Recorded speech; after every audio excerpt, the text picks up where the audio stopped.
چگونه از باورها دور شویم؟ ما آدم‌ها قدرت هر کاری را داریم، فقط کافی است که باورش کنیم. توانایی ما آدم‌ها نامحدود است. اگر دقت کنیم، توانایی ما آدم‌ها فوق‌العاده است و نامحدود. وقتی که با دیدگاه خود را به اطراف خود عوض کنیم، اطراف ما تغییر پیدا می‌کند. در این تغییر نه تنها به اطراف ما محدود شده، بلکه وجود ما هم تغییر پیدا می کند و هم اگر دنیای خود را با تغییر ذهن خود تغییر بدهیم، زندگی ما هم تغییر می خورد. قدرت ذهن ما خیلی قدرتمند است. اگر از آن استفاده درست کنیم، دنیای درون وجود ما تغییر خورده و دستور درست را برای ما انتقال داده و دنیای ما را تغییر می دهد. اگر این تغییر با قدرت ادراک خود انجام دهیم، قلب ما آن را درک می کند و ما باور می کنیم و هم باور ما آن را انجام می دهد. اینجاست که معجزه رخ می دهد.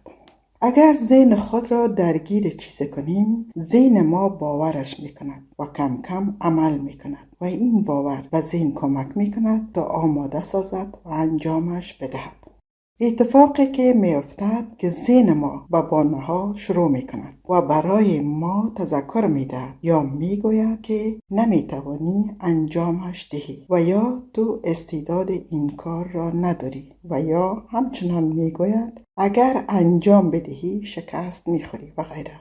اینجاست که ما را به ترس ها مواجه می سازد تا ما آن چیز را که یا آن کار را که می خواهیم انجام نمی دهیم. ذهن ما انسان ها خیلی پیچیده هست. ما آنچه که هستیم جذب می کند، نه آنچه که نیستیم.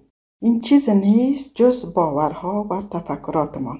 اینجاست که بانه‌ها شکل می گیرند و ما را قانع می سازند و اینجا باید ما به خودمان بگوییم من می توانم. من این کار که تصمیم گرفتم انجام میدم و موفق می شوم. برایم مهم نیست هر بانه‌ای که باشد، من انجامش میدهم. اینجاست برای شک کردن اجازه ندهیم و تفکر ما عوض کند و تصمیم خود باید پایدار بمانیم. بانه‌های ما مانند ویروس ها اند. همه میدانند که ویروس ها چه کارهایی را انجام میدهد. یک ویروس زمانی که داخل وجود ما می شود به سرعت شروع می کند و تکثر و پیشرفت بیشتر. نفوذ پذیر است. هر جایی که پیدا کند وارد آنجا شده، مهم نیست در کجا، در چه وقت و یا با چه کسی. این گسترششان به هیچ کسی رحم نمی کند. برایشان مهم نیست وارد چه بدنی می شوند. تکثر می کنند، نفوذ می کنند و انتقال می دهند. زمانی که به شخص دیگر انتقال یا منتقل شود، همان کارهایی را انجام می دهند و تکرار می کنند. هر قدر ضد آن از طریق واکسن ها، ادویه ها بخواهید جلوگیری شود، زیاد کارساز نیست، چون خودشان همه کارها را انجام می دهند. حتی بعضی اوقات داروها هم خطرناک می شوند. تاثیر منفی بالای وجود یا بدن انسان ها دارند. بانه‌ها هم همین شکل عمل می کند. گاهی متوجه ویروس کامپیوتر خود شده اید که چنین عمل را انجام می دهد. هر طوری که بخواهید آن را از بین ببرید، سر و کلهشان از جای دیگری سر می‌زند.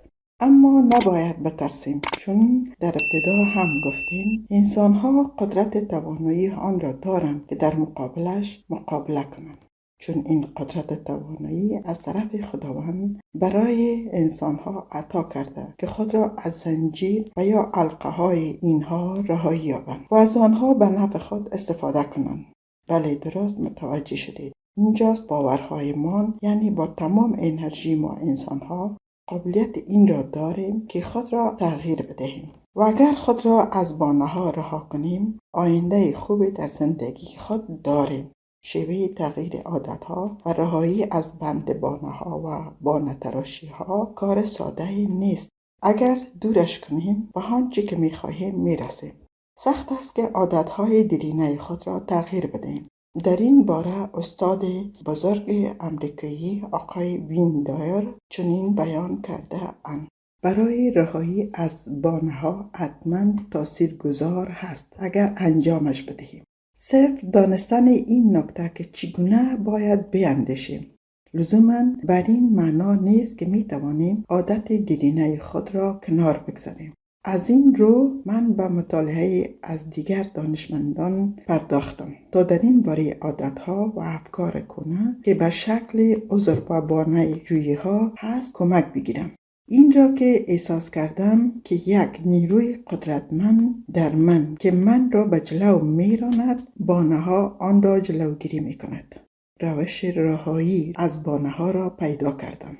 اینجاست که در مقابل بهانه‌ها باید بایستیم و اجازه ندهیم که آن نیروی قدرتمندی که در وجود ما هست با بهانه‌ها جلوگیری شود. اینجا با همکاری خودم با مردم شکل گرفت. این روش کارساز است.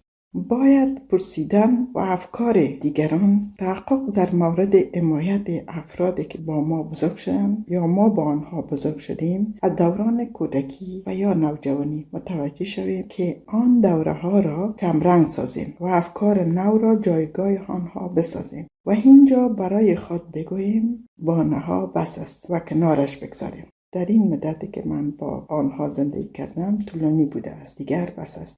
این همه گفتار جناب آقای وین دایر. ما همه می دانیم عادتهای قدیمی به سختی از بین می رود و یا حتی غیر ممکن است که افکار کهنه را جایگاه عادتهای نو کنیم و یا عادتهای قدیمی را تغییر بدهیم تا به صورت واقعی ریشه کن شوند. کوشش کنیم تا از این زنجیر و یا این حلقه‌ای که مانع پیشرفت زندگی ما هست خلاص شویم. ما انسان‌ها توانایی این را داریم تا از بهانه‌ها خود را دور سازیم. برای شروع این کار اولا امید به خداوند داریم که تا ما را از این بهانه‌هایی که در مسیر زندگی ما قرار دارد که با سرنوشت ما تاثیرگذار هست هدایت کند، از بهانه‌ها دور شویم و خوشبختی واقعی برسیم. در نهایت از پروردگار تمنا دارم برای هر یک شما عزیزان موفقیت، خوشبختی از لطف خود هدایت کند تا در مسیر زندگیتان با آرزوهایی که دارین برسین و از بهانه‌ها دور باشین، سرشار خوشی و خوشبختی گردید. دوستان گرامی، اگر این ویدیو را دوست داشتید لایک، سابسکرایب کنید، زنگوله را فشار بدهید برای حمایت کانال من. خداوند نگهدار هر یک شما عزیزان.